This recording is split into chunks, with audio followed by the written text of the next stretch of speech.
I want to start off by welcoming everyone to the next Talks at Google, and next Talks at Google in the Toronto office specifically.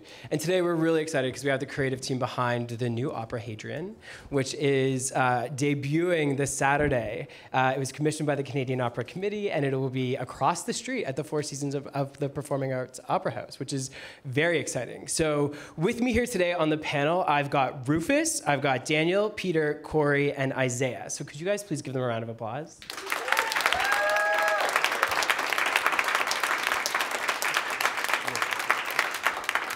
And I really just want to start off really quickly by saying thank you to you guys for coming today. It's the day before you open, so I imagine your schedules are kind of crazy. You've got a lot going on. So know that we appreciate your time, and we wanted to thank you for all being here today. We hope to spend this time getting to know each one of you a little bit better. We really want to learn about the opera. You know, this audience is curious about the opera. We're not aficionados by any means, and so we want to learn a little bit about the opera in general. And then we want to talk a lot about Hadrian. So that's what we want to accomplish over the next 45 minutes to an hour or so. So to kick things off, what I'd love to do is just go down the line, and if you could really quickly say your name, what you do, and because we're at Google, the last thing that you Googled.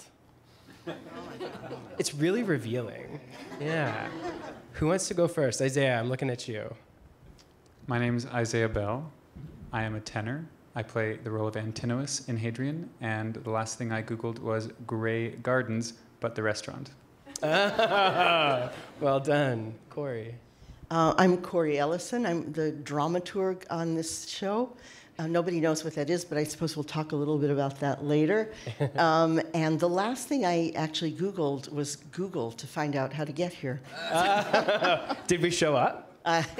We did. Good. Yes. Yes. Whew. That would have been awkward. Hi, I'm Peter Hinton, and I'm the stage director for Hadrian. And the last thing I Googled, I gotta say, I think was weather. Oh, yeah. Just because it's been, so hot and then so cold. A lot of utility there. Love it. Thank you. My name is Daniel MacIvor. I'm the librettist. I had to look. What do I do? Because I'm so new at this, I want to say librettist. So anyway, I'm the librettist. That means I wrote the words. And the last thing I Googled was, does popcorn cause indigestion? Have you recently? It can. Acid. Okay. It can be. It's not only entertaining, but this is being educational. I love it. This is great. Rufus. Hi, I'm Rufus Wainwright, and I am the composer of the opera. I'm also a performer and singer and ex-model. That's obvious. When you boil it down. And what was the last thing I Googled?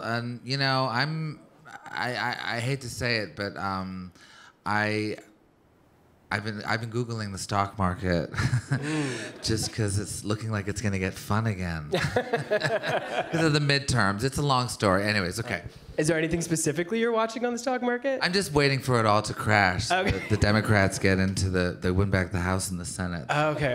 Got it. Get it. Totally get it.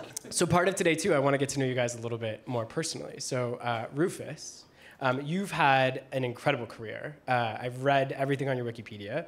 I haven't remembered it all, but you've accomplished a lot. You're a singer, songwriter, albums released, millions of views on YouTube, which is very, very cool. So, other than me, who is the most thrilling person you've shared the stage with? Who is the most thrilling person? For those of us who are here and tuning in at a certain point, I had the opportunity and have a love of opera. I had the opportunity once of doing a concert with Jesse Norman, the two of us, and it was certainly thrilling, also somewhat infuriating as well. But and there was an amazing thing where we had done it on a summer afternoon, and the weather had been really up and down. It had been raining all day, and then at night, and it was in the evening, and suddenly it was very hot and very balmy, and it was in Long Island in the countryside, and she got out and started singing, and all of a sudden all of these bugs appeared because of the drastic weather, when that happens in the summer, and these bugs appeared, and she started singing, and the bugs started to surround her. Oh, dear. And she completely, was oblivious to this. I mean, she knew it was happening, but she just didn't react. And she sang this note, and I think she was doing the song "Summertime" actually, and she sang this very high note. Cool. And all of a sudden, all the bugs attacked the entire front row of the audience, and they had to go running away from their seats. But and she didn't bat an eyelid. She was like, "This happens sometimes." That's very exciting. So she could control bugs with her voice. That's pretty amazing. That's really cool. That's awesome. And Isaiah, so you introduced yourself as a tenor, which to people in the audience and online, if you guys don't know, that's an opera singer. And opera singers, notoriously, are sometimes known as they're a little diva-esque. What do you think is your biggest diva quality?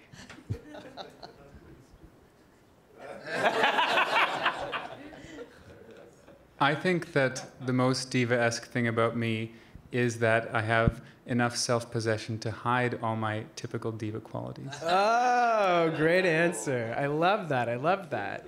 And Corey, you had sort of mentioned, you're a dramaturg. Can you explain a little bit about what is a dramaturg and how do you become one? How do I become one? With great difficulty. I was just saying to my friends here that there currently exists no training program in North America for opera dramaturgs. And I'm in the process of creating one for American Lyric Theater in New York. But cool. To answer your question, an opera dramaturg, or a dramaturg in general, in the context of developing a new work, is a person who works with the composer and librettist, and the first thing is to really understand what it is they're trying to do, the piece that they're trying to create. And to help them do that. Mm-hmm. And it sounds like a no-brainer, sort of, no-show job or something like that. But often it's not, because artists have very distinct visions, and a composer and a librettist may come to the same project with different visions because of just who they are. Mm-hmm. And so the trick is, without at all imposing my own opinions about it, to try to bring them together mm-hmm. and show them where they're really intersecting. Maybe they don't think they are, but mm-hmm. To just really help the project come together, gel. Yes, by helping the artists gel together, and wow. And that boils down to big aspects of the piece, details, lots of different things along the way. And then, of course, when Peter Hinton joined in as director, mm-hmm. Then my task with the creative team was sort of to introduce them to this piece, mm-hmm. which was not something they could look up in a book or Google at that point. Yeah, that's true. And so I, sort of introduced it to them. And you were Google. I was Google. Yeah, that's right. And how kind of a Google? Because you know so much about opera. That's another thing, right? A drama, you have a wealth of knowledge. Wide variety. Yeah, I was going to say, what got you to this point? What have you done in the past that enables you to do this so well? Well, I've grown up. I've been an opera geek since I was 7 years old, really wow. and truly. And so I've absorbed a lot of opera, and it's really just been my life, and so I know a lot about the existing repertory of operas, and that's really helped me work with composers and librettists of today, because the best teachers in a way are the great composers and librettists like Mozart and Da Ponte, or Verdi and Boito, and there's no challenge that a composer and librettist of today is going to encounter that a great composer and librettist of the past didn't. So often, when you're trying to solve a problem, you'll go to a model in the standard repertory and say, look at what these folks did with right. the same challenge. Yeah. That's awesome. It sounds like an incredibly challenging role as you bring everyone together and try to get everyone on the same page with the same vision. It can be challenging, but it's also incredibly rewarding. It really, really is. And That's this awesome. week, after so many years, over 4 years in my case of being involved in the development of this piece, it almost seems unreal that tomorrow it's actually going to happen. Yeah, that's true. And now, Daniel, you had the other interesting title of librettist. Am I saying that correctly? Librettist? Yeah. And so, can you explain what is a librettist? A librettist is the writer of the words. Okay. So I write the words, whether there's, all the words, there's very few words spoken, a few words spoken. Okay. There's probably about maybe 30 words spoken. Yeah, actually, my daughter, who's 7, went to the opera, and we said, what's your favorite part? And she said the part where the woman says, "The underworld suits you." That's so funny. That was one of the spoken parts. I love that. Good. So there are spoken words, and I wrote those, but I also write the words that are sung. So basically, I write something, and I give it to Rufus, and then we sort of, Rufus writes music, and sometimes he writes music to what I've written, and sometimes he writes music, and then we incorporate what I've written, or sometimes he makes suggestions about something else I might write that would fit the music. So it's so I'm the word guy. Yeah, okay. And it sounds like, I was curious about how the process works between writing the words versus writing the music, and it sounds like, sometimes the music leads, sometimes the words lead. You guys, it's really just about coming together depending on what you've got in front of you. Is that fair to say? Yeah, that's fair. That's fair. The other thing for the audience too, I'm wondering if Rufus, if you can explain, what is Hadrian? What is it all about? Oh boy. Yeah, big question. Could Google that. Well, why don't we ask Peter? Sure, Peter. Well, I'll give it a go. He can actually have the best perspective. 'Cause he's Hadrian is an opera about the 2nd century Roman emperor who, most of you probably have heard about or studied in school and is associated with Hadrian's Wall. But there are many things that Hadrian was famous for, and the opera looks at him at the last day of his life.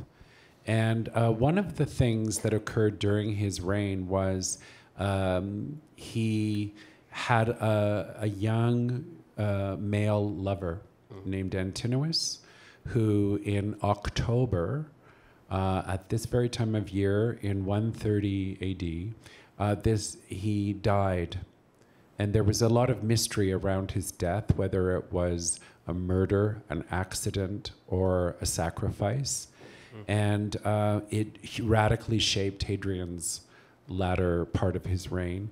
And the opera is about that relationship, about Hadrian and Antinous, when they met, their love affair, and Hadrian's pursuit of that mystery, what happened to him and how he died. So it's an opera that's a lot about empire and what empire represents and means, but it's also about personal desire and love and its cost and its risk. So it's historical, but also incredibly contemporary. And it's the thing that really drew me to it, is that it's not like, BBC Masterpiece Theatre or something. It's not like, historical in that way. It's very romantic and very political at the same time. So I think in our own age of how we define ourselves and how we are socially identifying ourselves, it's very modern in that sense. You hit on a lot of themes about why this story is so relevant today. And what I'm curious about is, how long ago did you guys actually start working on this opera? And at that point, how did you choose this story? Why this story and why now? Well, I read the book over 20 years ago. Wow. And You have to say what book. Oh, sorry, the book. I read the book, The big book. Memoirs of Hadrian by yours. It wasn't over 20 years ago. It was almost 20 years ago. And I knew that it would make a great opera, just the whole context and with those characters and in that time period and so forth. So I always held on to that idea of writing that opera, and then, but I also, I had been at McGill in music, and once, and at one point I was studying composition and piano, and then at one point I thought, well, maybe I'll study opera singing. And I went in and I was wearing clogs. And the opera teacher said, you have a great voice, but you can't wear those clogs.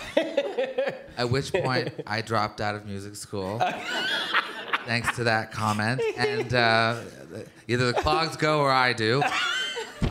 And good choice. Yeah, so I went with the clogs. So needless to say, I sort of skipped out, literally, of sort of a formal musical education in the classical sense. Mm-hmm. So I didn't really, and I knew I wanted to write Hadrian as an opera, but I didn't feel confident enough in my abilities, in terms of orchestration and just doing that kind of stuff that I could do it. So I wrote Prima Donna first, my first opera, and learned all that I could, and then thankfully Alexander Neef, the head of the COC, he came to those performances. He heard about that I wanted to do Hadrian, and he commissioned me to do it. Wow! So. And how long ago was that? Like how many? That was almost 10 years ago. Wow! 10 years ago. So this has been like a work in progress for it's been, decade. And then about 5 years ago, Alexander got in touch with me and asked if I would get involved, and so Rufus and I met, and we immediately started talking about ideas, and it seemed like there was something there. And so then about 4 years ago, Corey became part of our little thing. Yeah. And we would work with, the three of us would work together, and then about a year ago, Peter became part of the team, and then from Peter, then we got cast. And then we gave birth to this child. To this young man. Use Google combination of all of our genetic traits. Isaiah. Got his mother's hair. He's got my face. He's an ectomorph like me. That's amazing. Isaiah in the opera plays Antinous, and Antinous was like, it's such a daunting challenge for a performer because he was known throughout antiquity as being the most beautiful male, the epitome of the... So it's like, it's such a huge thing. Yeah. And so I remember it was last December, and we were beginning design meetings and stuff in Toronto, and Alexander came and said, we found a fantastic Antinous for you. His name is Isaiah Bell. And we're like, Googling what he looks like right away. That's the first thing we did. And Isaiah has an app which adapts your face to what you might look like at age 60. And that's what came up. Wow, he's got a great voice. And we're like, he's kind of wild looking. One more time. Isaiah came to see a performance of mine in Victoria, because he lives in Victoria, and someone came and said, I want you to meet your Antinous. And I turned around and I saw him, and it was kind of embarrassing because the first thing I said was, "You're handsome." Good. Excited. It took a while to find. Antinous was actually the last cast member that we found because it was kind of like a bake-off. All of us were running around trying to find handsome young tenors, and we were kind of emailing Alexander. Oh, I heard somebody. I saw somebody, but Isaiah was the winner. That's amazing. And so this will be the world premiere this Saturday. And so, Isaiah, I'm curious, from your perspective, what is it like prepping for a role that actually no one else has really had before? Like, what have you done to prep for this role of Antinous? People have been asking me this question a lot, and I actually think that for me personally, as a performer, the actual process of preparing the role of a new opera isn't or shouldn't be that different from preparing a role from another opera, because I don't like to, when I'm preparing a role like of something that's been performed for hundreds of years, or even Britain that's from this last century, I don't like to spend a lot of time at the beginning of the process going through all the famous performances of it. Sure. Because we were talking about this before we came on, actually, the idea of, as a performer, whether you see yourself from the outside in, like what you're doing as it appears to other people, or whether you try to make it more motivated from the inside out. Yeah. And so when I'm preparing any role, I try to start with what's there in the text and what's there in the music, and what we discuss based on that, and what we build from the inside of the project. And then maybe if I'm doing something that has been done many times before, maybe at the very end, if I have a problem with something, or if I want to see just some small detail, how someone else did it, I might listen to them. But I don't think that you want to model yourself on other performers. So for me, it actually, all the stuff around it is very different in terms of the hype, and in terms of, you're not necessarily going to do a Google talk about like the elixir of love, or one of these operas that's been done 300 times, unless you're doing it in a really radical way. But from the inside, it's a very similar process.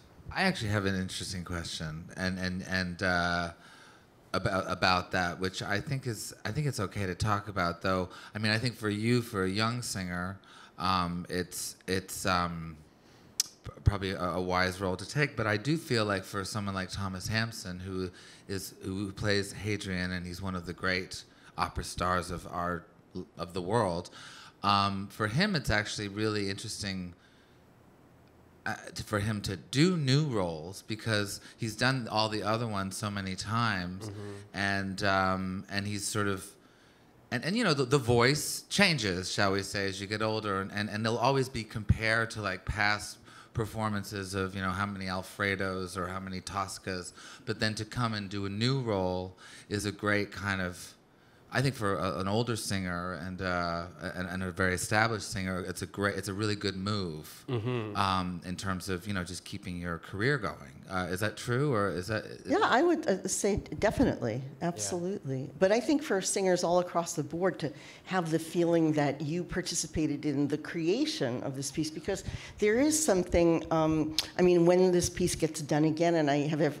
every confidence that it will be done a lot again, that people will come to it, and things that have been set kind of in stone were partially the way they are because of Isaiah and Thomas and Carita and Amber Braid and all the people who were participating in the world premiere production. We did rewriting of music and words to suit them, and certain staging choices as well. So they've been very much a part of the formation of this piece. Yeah. I would say that once we got into the rehearsal room, the thing that was really great is how much we did have a dialogue about how things worked practically.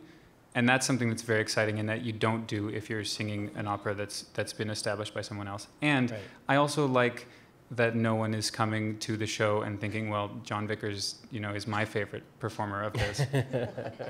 So it must be amazing to work with him. But I think it's an interesting thing with the new work for the audience, because we come to our favorite operas with already our impression of what we love about it. Yeah. So we come to Tosca with an idea of what we think Tosca should be and how she should sound.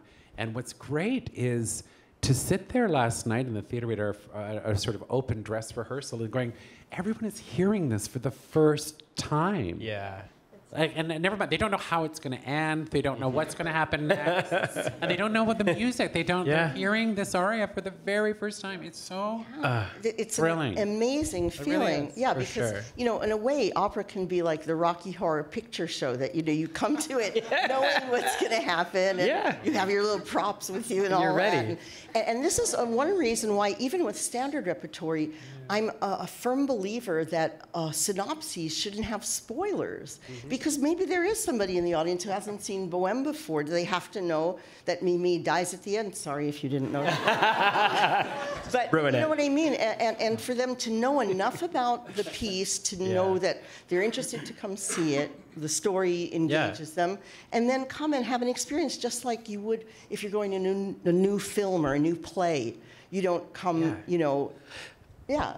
Go ahead. No, but what's interesting though is that I actually have because I'm mostly in the pop world, and that's where I spend most of my time and where most of my fans are. A lot of my fans have never been to the opera. That's true. And I have had many experiences where my opera was the first opera they ever saw, which is also exciting, because then I think for the opera world in general, it's like, God, think of all the incredible stuff that you're about to, discover of the great works of, the things that we kind of take for granted that everybody knows. There's huge pockets of people, of younger people mostly, who don't know that because it's not. So I think it's a nice sort of double sword. Yeah, Great, and be creating new opera fans for us.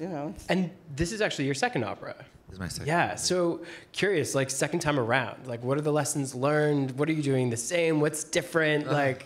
What is the process like? I mean, we were talking about this at lunch today, Corey and I. I was, at the time, it was pretty horrific, what I had to put up with my first opera because it had been commissioned by the Met, and then we had a falling out, and then I had to bring it to England and so forth, and what was going to take 5 years had to take 1 year, and it was all over the place, and I could go on and on, but and I'm very happy with Prima Donna, my first opera. It's a piece I love very dearly, and I think it'll actually survive. But needless to say, the whole experience was pretty traumatic. Whereas this one is light years away from that in terms of what I had to contend with. But funnily enough, I am so happy that happened with Prima Donna, my first opera, because it really, I don't know, I can now appreciate fully, all the wonderful people and talent and really the opportunity that I've had on this piece to have every facet be of such excellence, and whereas I think if it had, if I had not had that struggle at the outset, I wouldn't be aware of how fortunate I am, and so it's all the way it's supposed to be. Yeah, they always say it's those moments that are harder where you do the most learning and where you find gratitude too, right? So totally get that. I also think, like Peter, you were talking about how this story has a ton of history. And so as you're going about building this opera, I'm really curious about what kind of research you would have done. Like, how did you guys go about mining the story and figure out how you want to tell it and what choices you guys want to make? Well, there's lots. I mean, there's lots of research you can do on ancient Rome. And, and I have my favorite go-tos. Like, I really love Mary Beard. If any of you have read Mary Beard or seen her BBC program, I adore her. And she sort of makes that classical world very available, very relatable. Yeah. And so I really love that in her. But a thing I really said to the singers a lot and to the designers when we were working on it is there are lots of different Hadrians. That's what you find out when you start researching, different interpretations of Hadrian. And what our job was to try to learn Daniel and Rufus's Hadrian. Yeah. Their telling of this story. And they both have very different inspirations, very different reference points, very different historical influences, and together is the take on Hadrian in this opera. So that's the part I really loved embracing, was trying to understand how these guys saw that story. Yeah. If I could elaborate a little bit on that, it's the fact that anytime you create a work of art that's historically based, whether it's a novel or a play or an opera, film, you have a lot of choices to make because sometimes there's a plethora of material about the character, and sometimes there's very little, and you have to either fill in a lot of blanks or make a lot of choices, and also the kinds of choices you make are for dramatic reasons. You may sometimes depart from actual fact in order to get at a deeper truth. That happens very often. There are other historical operas like Don Carlo by Verdi or Boris Godunov by Mussorgsky that they don't tell the letter of history, but they really get at the essence of a lot of who these characters were. What did you say something this morning about, and we have to imagine our past, and imagine... Oh, yeah. Like, I just think we just get very obsessed with historical accuracy and fact-based things as being, based on a true story. Where the way we imagine our way into history, to me, is far more interesting than a history book kind of telling of it. Because, you know, why tell a story about the 2nd century AD today? Yeah.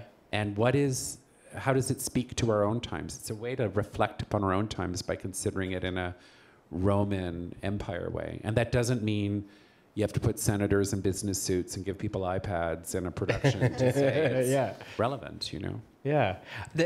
That makes me think about when you're in the process of building this opera, you must be thinking about the audience and what impact you want this opera to have on the audience. So I'm sort of curious, like, as the audience walks out from opening night, what is your hope that this opera, what is the impact you hope? We want them to think, I'm coming back to see that again. I'm thinking of the next production that takes place with business suits and iPads in the Google building. Which will be Come to the right somewhere in place. Germany. So, you know, it's a very queer gang, isn't it? We're a queer bunch, aren't we? For sure. Certainly. We're quite queer here. We're as queer as you can get, pretty much. Look at us all queer as can be. So, I think that's a big part of it for me, is that it's it's sort of unapologetically that. Yeah. And sort of shocking, as Peter has said, that in 2018 it's still shocking, but there it is. There was a moment that at the beginning of Act 3, which is after the intermission, that Rufus had known about. I think you told me about it the first time we sat down to talk. That there was this piece of music you'd already written, and you knew what was happening with this music, and it was the sex scene. And I spent quite a bit of time trying to dissuade you from going for the incredible detail that you wanted in that sex scene, and when people started to come and react, they were shocked by it. I realized how important it was that be there, because I didn't realize that you knew what would happen. Anyway, so I think that for me, the fact that the queerness of it is very important. And that's really, when we're talking about why tell this story now, that Rufus, I think for you, that was, am I right? One of the main... Well, one of the main things for me was that I've been an opera fan since I was a child, since I was about 13, and I very much fell into the whole tradition of gay men going to the opera to get a sense of solace, to get a sense of belonging, to deal with this feeling of rejection and tragedy, and especially for me because I was 13 and that was right, it was 1987, so AIDS was just decimating my community, and I really did think I was going to die for a solid 10 years, and I was probably not far off the mark in thinking that way. Anyway, so opera, created that safe place for me, and but the one thing missing, of course, was actual great grand operas that had a fabulously larger-than-life gay characters in them. And on par with Tristan and Isolde or Don Carlos and people like that. So I don't know if it was purposefully done to try to introduce those personalities, but I do feel like it's a strange kind of it's like destiny, you know. It's meant to happen, and I'm just fulfilling that. That prophecy. It feels very culturally relevant, particularly in this moment, and it's nice to see the opera take on this type of storyline and tell it so unapologetically, I think is what I've taken a while. Yeah, but it's really, really nice to see. And I'm curious from any one of you, like, what do you think it is about the genre of opera that can tell this story so uniquely versus any other genre? Like, why is this such a great opera? What do you think? Well, I think it's a story that just cries out to be sung. It's so larger than life, and it has, even though it's historic, it has so much of the mythical about it. And I think when you look at the repertory of operas historically, so many of the great grand operas certainly have exactly this kind of story. I've always said it reminds me of the great Verdi operas in the sense that it's a very personal story. It's a love triangle. It's a very deeply personal story, but at the same time set against the backdrop of an entire empire and its fate. And this is very like what you find in a Verdi opera and a lot of grand operas like Les Troyens by Berlioz. So I like to say it's a 21st century, 19th century grand opera. It's also about, one of the first phrases that I had received about this was the phrase inconsolable grief. And I'm not going to see a play about inconsolable grief, sorry. But if you can sing inconsolable grief, yeah, I'll go. I'll be there. And check that out. No, I love that. That makes a ton of sense. I am curious, though, Isaiah, what about, how would you define it in terms of your experience of singing other repertoire and where it fits in, and if it is, not, I'm not asking if it's a great opera or not, but in terms of, we know the answer. In terms of trying to be a great opera and going for what great operas engender, which is music that lasts, at least 100 years. Is there? Are you getting that vibe at all? I don't know. As a singer, I don't know. Well, one of the really wonderful things about this opera is its connection to the history of opera, which in itself is something that has become part of what makes opera, because opera is such a historical tradition. And throughout, since the creation of opera, even at the very beginning of opera, one of the first or the first opera that we know about that survives is Eurydice by Peri, and also Orfeo by Monteverdi. And these operas were already calling back to this grand tradition of Greek theater from thousands of years before, hundreds and thousands. And so I think opera, as an art form, is tied inextricably with the grander elements of life, of history, and of emotions that are too big to just be chatted about, Yeah. And I think that that's something that this opera understands intrinsically, and that you, as a lifelong opera lover, understand, and it comes across very clearly, is that it's connected to our human story. And what I really love about Hadrian, and about many of the great operas that I love, like Gloriana by Britten, which is actually very similar in a lot of ways, which juxtaposes this idea of empire and of your responsibilities as a public figure and your responsibilities as a ruler and someone who has responsibility for other people with your private needs and your own desires. And what's really great about Hadrian is that it understands that interplay, and it understands the grandness of everything that's out there, like Toronto, Canada, the world, Rome, everything, and the grandness of these things that are only just seen behind a flicker in the eye, but it means everything to you as a person. So. Yeah, no, I love that articulation. That's so true.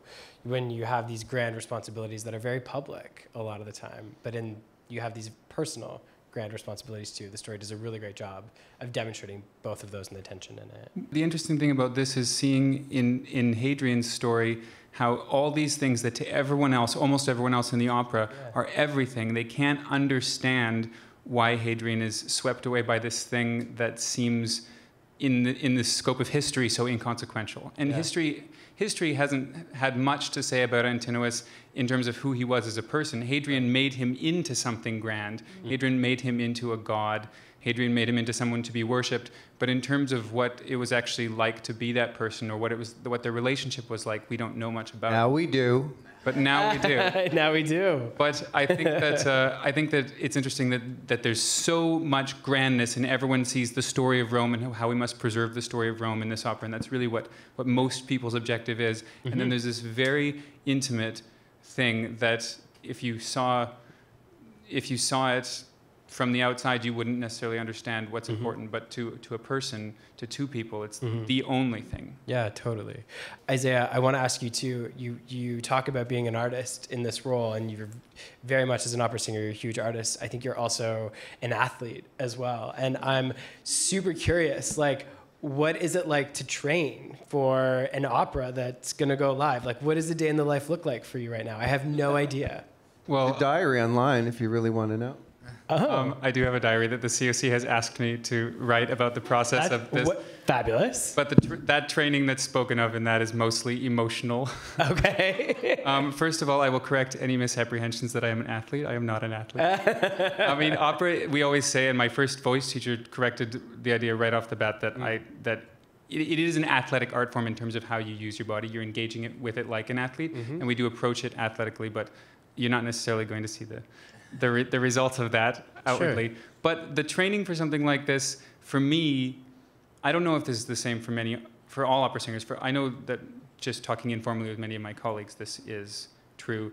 But the training is about, for me, so much keeping an equilibrium as you're going through, especially a process like this, which has so many needs, so many personalities, so many ups and downs, when no one knows what it's going to look like, and no one says, you know, if you're doing, I don't know, I said The Elixir of Love, but if you're doing any opera, or Tristan and Isolde, not that I sing that, but any of these great things, you may be struggling, but you think, well, this has been done hundreds of times before. It's like the whole idea of the first, what is it, the minute mile? Do you know what I'm talking about? Mm-hmm. Like, you know, before... 4 minute mile. Yeah, 4 minute mile. As I said, not an athlete. The first time someone broke that, you know, no one had ever broken that record, and then suddenly it's like bam, bam, bam, bam, bam. Once we have it in our head that it can be done. Totally. And so with something like this, the training for me is so much about, as I said, staying inside myself, staying with myself, going moment to moment, and just, which I think is exactly what someone who was training for the Olympics would do. When you've done this dive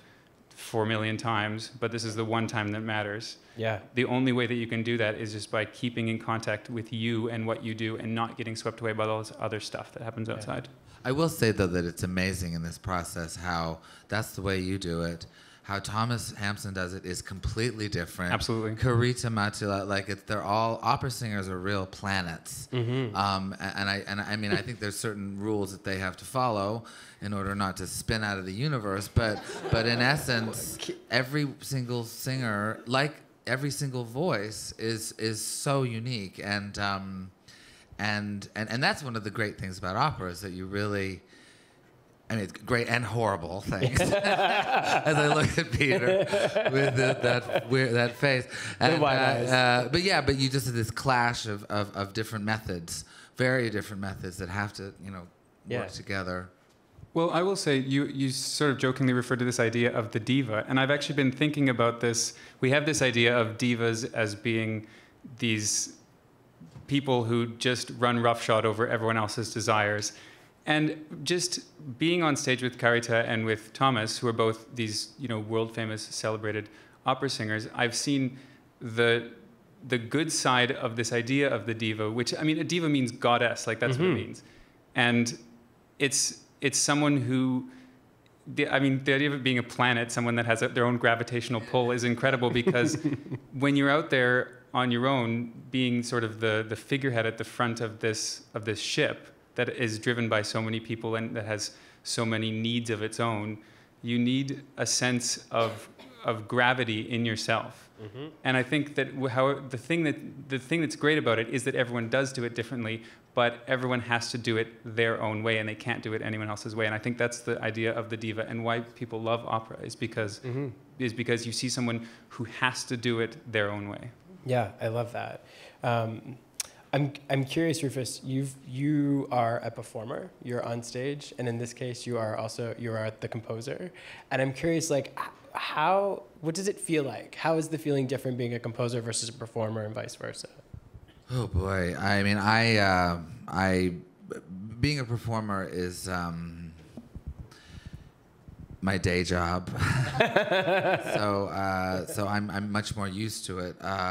But being the composer is, I don't know. I think the one main difference that I'll say is that I think with being a composer, you are far more sensitive than you are even aware of. I mean, there's you have to have so much armor and so much, so many weapons to kind of defend yourself and your work and not, get affected by all the, the asteroids coming at your planet. But then sometimes like a little notch will break off and you'll just break, you'll just be weeping all of a sudden because, you are feeling incredibly vulnerable at the same time. So it's pretty intense. But I think we have a question. Oh, here. sorry. Yeah, I didn't even see.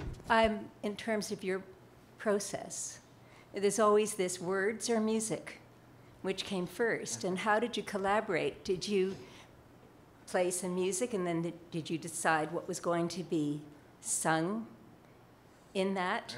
And it's been that way, I guess, over time with opera composers and librettists. So how did it work with you two? I delivered a draft to Rufus, and then that was the basis of.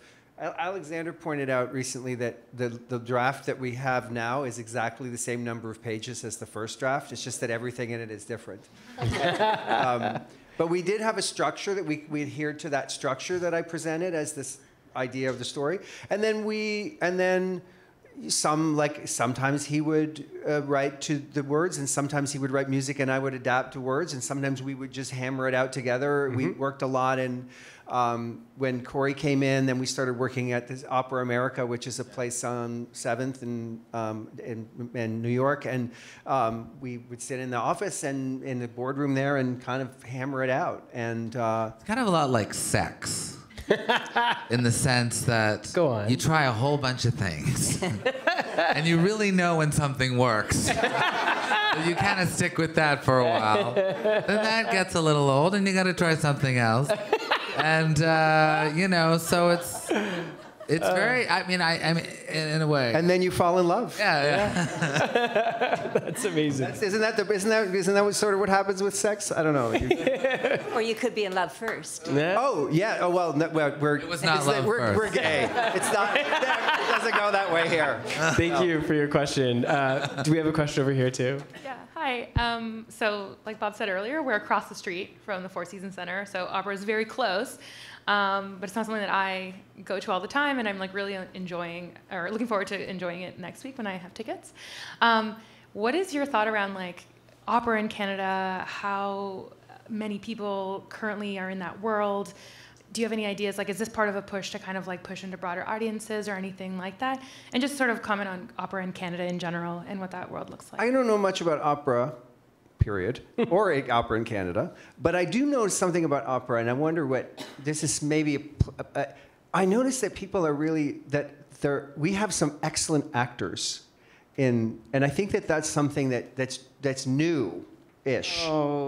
Oh, is that not true? that hurts my heart. Because, why? No, because I mean, I know it's a truism that you hear a lot, but throughout the history of opera, there have been some very, very great performers. Not all, but I think we have a number. I think we have more that are not actors in our cast, and I think it feels like a more modern thing.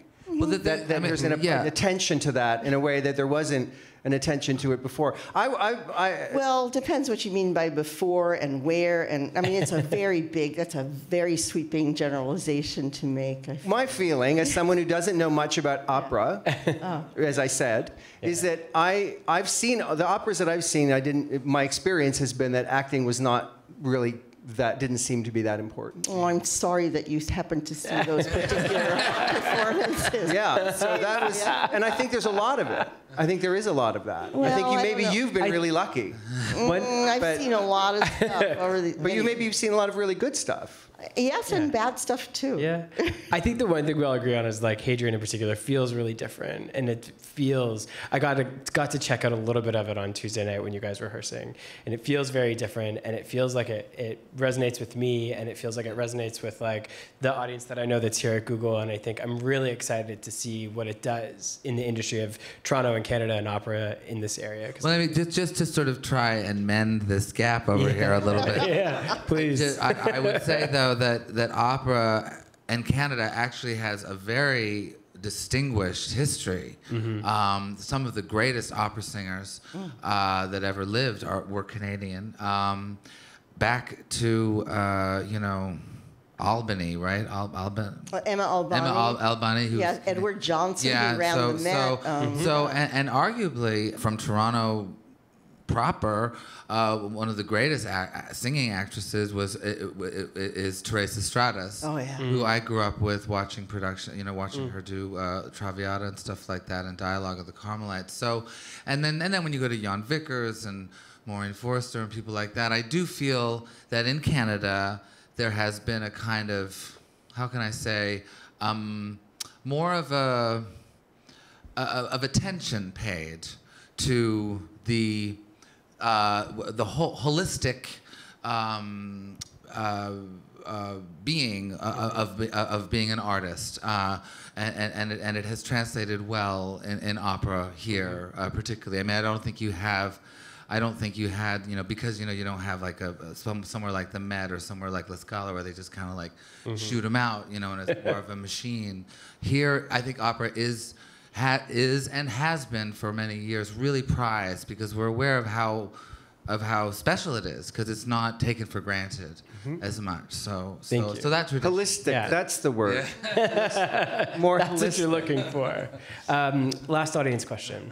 Yeah, so I wanted to go back to an idea that you brought up, Isaiah, this idea of history and going back into history.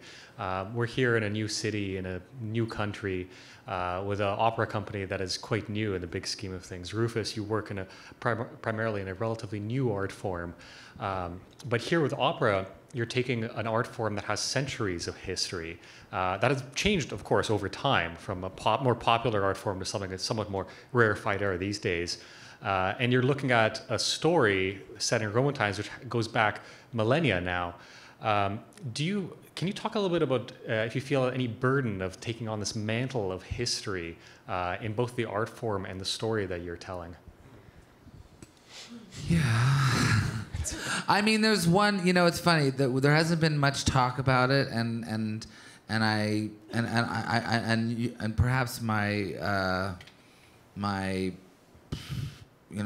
safe side should be more, on par with, the idea of just not talking about it. But my Rufus side feels like, let's just talk about it. I mean, there is, a very dark side to this opera, which is, that Hadrian was responsible for the first really big Jewish massacre, and it's addressed in the piece, and he basically created Palestine. He kicked the Jews out of Judea. This is a situation that we're very much dealing with still to this very day. And in our piece, we address that, and we work with that, and the way that and so certainly, embarking with that question in mind, I was very worried about how it will be read, and I still am. But that being said, I do feel that, and I know that Daniel's totally on board with me here, is that what we are trying to put forth, and is that it's not so much. I mean, because within our opera, we talk about the Jews, but we also talk about the Nazarenes, so the early Christians, and it's really this whole concept of monotheism that is about to eclipse the pagan world, and how that, even to this day, me personally, I feel was not the best move. On that, we agree. And I'm happy to stand behind that theory. So I don't agree with the massacre. I don't, I'm not condoning anything, but I do feel that, just on a personal level, that later on, when Constantine became Christian and then turned the entire empire into a Christian empire, for me that was not a great day in history, frankly, and that's an argument that I'm willing to have, and I think that this opera kind of presents that idea, that conversation, which I think is is a conversation that we're very much engaged in right now. Yeah. And I do think it's important to state that this identification of Canada as a young country is really, really dubious, given the many nations and cultures upon which Canada was forged, claimed, and colonized, civilizations that have been here for 10,000 years. So we have our own empire drama that we're living out. And I think it's very resonant to Canadians in that regard. Yeah, thank you. It's fascinating. I think it's a really interesting conversation and debate, and that you see that riddled within the play, which I think is fantastic. Now, do we get the wrestling mats out and start? Yeah. What happens? Well, I thought we'd land. I've got one more question. We can land on a bit of a lighter note, but I'd love to hear from each of you. I'm super curious. One, how are you guys feeling in this moment, the day before the grand opening tomorrow? And then two, when the curtains close tomorrow night, how are you going to celebrate? I'm Rufus Wainwright. I'm the composer. And I'm shitting bricks. No, I'm good. I feel really confident. And I'm kind of ready to write the next one. Just from sheer fright. Amazing. Love that. And where will you be tomorrow night when the curtains close? Oh, when the curtains close, I'll be with my wonderful family, with my husband, Jorn Weisbrod, and my daughter, Viva, and my aunts and uncles and cousins. They've all come in from Montreal. And so, yeah. Fabulous. My name is Daniel MacIvor, and I'm the librettist. And I am giddy with dread. Actually, no, I was giddy with dread. Actually, after the dress rehearsal, I'm feeling like I'm in the canoe. I'm just sitting in the canoe. I put the paddles down. I'm going to let the current take me, and I trust that it's a good canoe. We're not too far from Niagara Falls, right? Oh, you're far enough. We're really far from Niagara Falls. It's a lake. It's just a lake. It'll be fine. And tomorrow night, how are you going to celebrate? Eat a bowl of popcorn. Fuck it. Amazing. Well, I'm good. Like a director's job is different because I'm the guy who carries a lot of it to the finish line. Yeah. And so my job is not over yet. And we were at the theater last night till well past midnight and had notes today. And then tomorrow go in and continue to work. So I will, and I do feel good. And today has been very interesting for me because I got up this morning exhausted.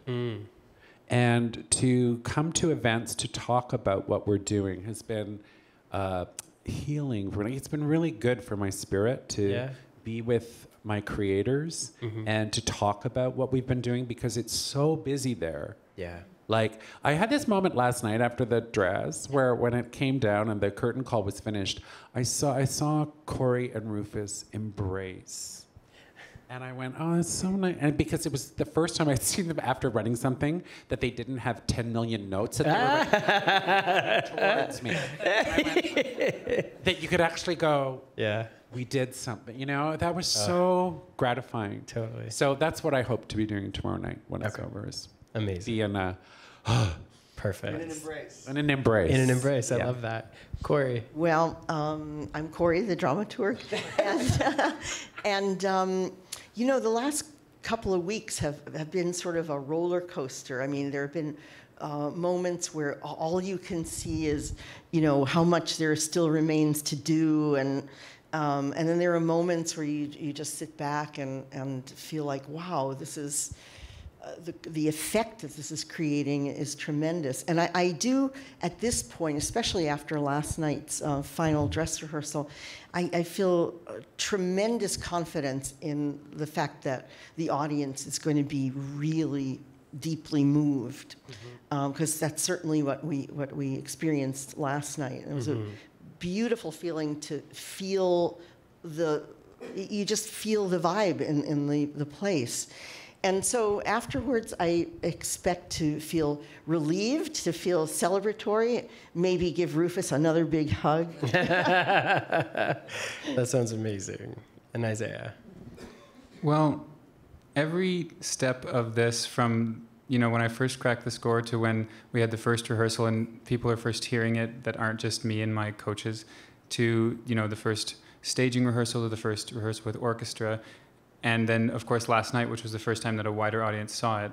Every time you think, okay, this is another, it's another step, and each time you're aware that it's a new hurdle to overcome, and also, hopefully, that it's a new sort of arrow in your quiver of telling yourself that it's going to be fine. But the thing about performing it is that, so much of your work, of course, is preparation and all the work that we've done together and all the discussions we've had and all the workshopping. But the bulk of the work, really, at this point, is making sure that your living energy is ready to be the instrument in the moment from show to show, as you know, as performers. So you can never feel, like you ask about celebration afterwards, like, of course, like, if it's a big success, which we all expect and hope that it will be, you're gonna be relieved, and you're gonna have a drink with my husband's here, and a whole bunch of my friends are coming, but you'll also be looking forward to the next show, and you're not gonna be like going out to the bar till 4 a.m. and screaming, because the whole process has to start again for me for every show. Yeah. Because really, no matter how many hurdles you've overcome, and of course at this point in your life to get to this, you've done a lot of work for every step that you go past. Every time you step on stage, you have to do it all over again, and you have to make it new all over again, and your aliveness is the string that you're playing on. So yeah, that's great. Well, know that we are all behind you, and we are sending positive vibes, supporting you in this moment, and we all hope that tomorrow, in that moment when the curtain closes, that feeling is exactly what you described today, and it's just as delicious as it can absolutely get. So thank you very much for joining us today. We appreciate your time.